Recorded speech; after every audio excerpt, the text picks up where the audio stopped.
안녕하세요. 욥은 이제 자기 마음에 쌓인 답답함을 털어놓기 시작합니다. 오늘 본문은 욥기 7장 11절에서 21절입니다. 11절. 그러므로 내가 입을 다물지 못하겠습니다.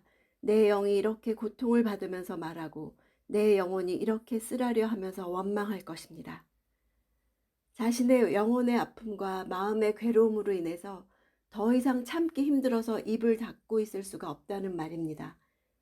영이 고통을 당하는데도 입을 다물고 있는 것이 건강한 것이 아닙니다.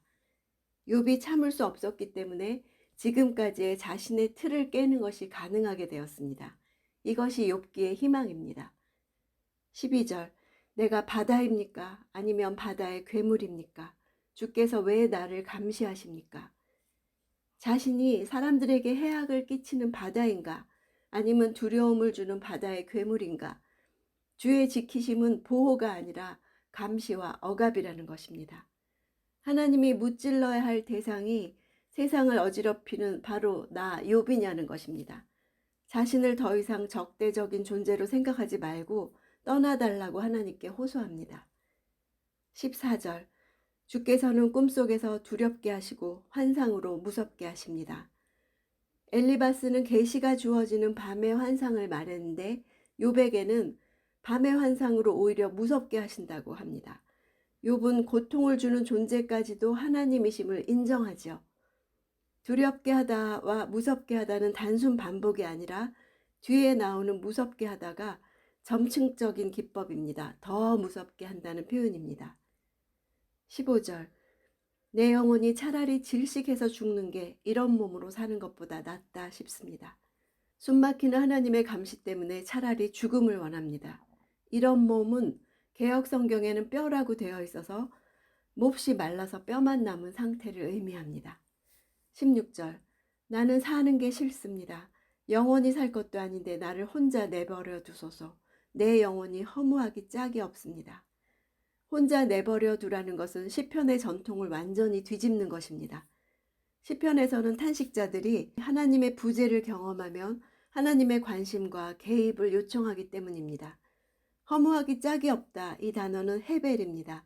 전도서에 나오는 헛되다는 단어죠. 17절. 사람이 무엇인데 주께서 그를 크게 생각하시고 그에게 그렇게 많은 관심을 쏟으십니까? 어디서 많이 들어본 구절이죠. 시편 8편의 4절과 같은 고백입니다. 시편 기자는 보잘것없는 인간을 생각하시고 돌보시고 크게 높여주시는 것과 사명을 부여하신 것에 감격해서 여호와를 찬양합니다.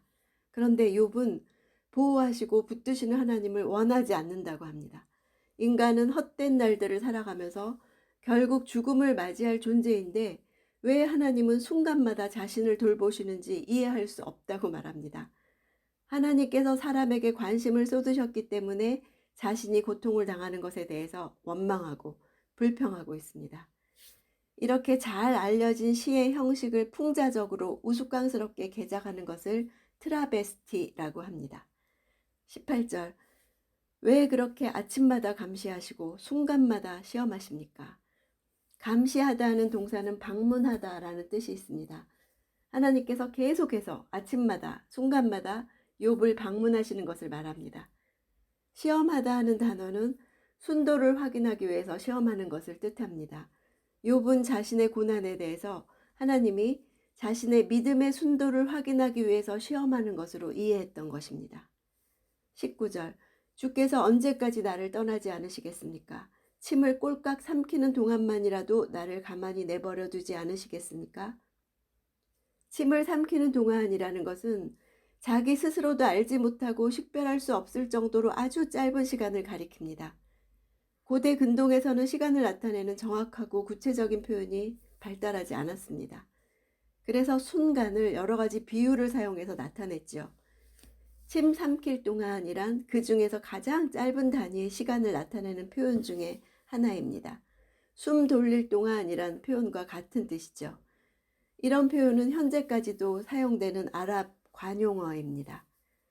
아침마다 순간마다에서 이제는 침 삼킬 동안까지 이렇게 반복법과 점층법을 사용해서 쉴 새 없이 자신에게 고통을 가하시는 하나님을 향해 원망을 말하고 있습니다. 20절. 오 사람을 감시하시는 분이여, 내가 죄를 지었다 해도 그것이 주께 무슨 일이 되겠습니까? 주께서 왜 나를 관역으로 삼으셔서 내가 내 자신에게 짐이 되게 하십니까? 욥이 설령 자신이 죄를 범했다 하더라도 하나님에게 아무 문제가 되지 않을 것인데 왜 하나님은 그를 공격하시는지 질문합니다. 21절. 주는 왜 내 허물을 용서하지 않으시고 내 죄를 없애주지 않으십니까? 이제 내가 흙먼지 속에 누울 것입니다. 주께서 아침에 나를 찾으셔도 내가 더는 없을 것입니다.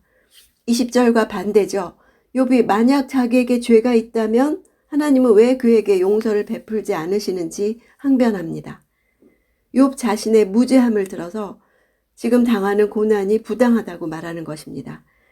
즉 욥 자신도 친구들이 주장하는 인과응보의 한계에 사로잡혀 있음을 나타냅니다. 욥의 고백은 신앙인의 기도를 돌아보게 합니다. 그가 한 말들은 탄식을 담은 시편들처럼 우리에게 탄식하는 법을 가르쳐 줍니다. 시편의 탄식시에서 발견되는 기도들은 고통의 원인을 자신의 죄악으로 돌리고 하나님 앞에 회개하는 모습입니다. 그런데 욥은 그의 탄식에서 전통적인 회개의 기도를 드리지 않습니다.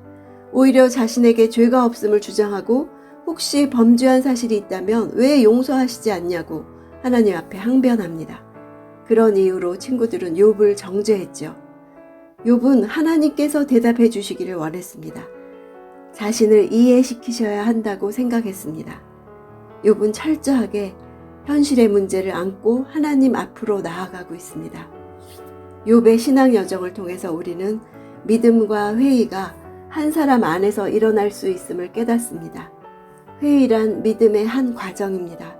숨겨진 하나님 앞에서 절망하는 것도 믿음이 있기 때문입니다. 하나님을 향한 믿음으로 하나님 앞에서 탄식하는 욥을 받으셨듯이 오늘 우리의 믿음도 기도도 받으실 것입니다. 욥기 파이팅입니다.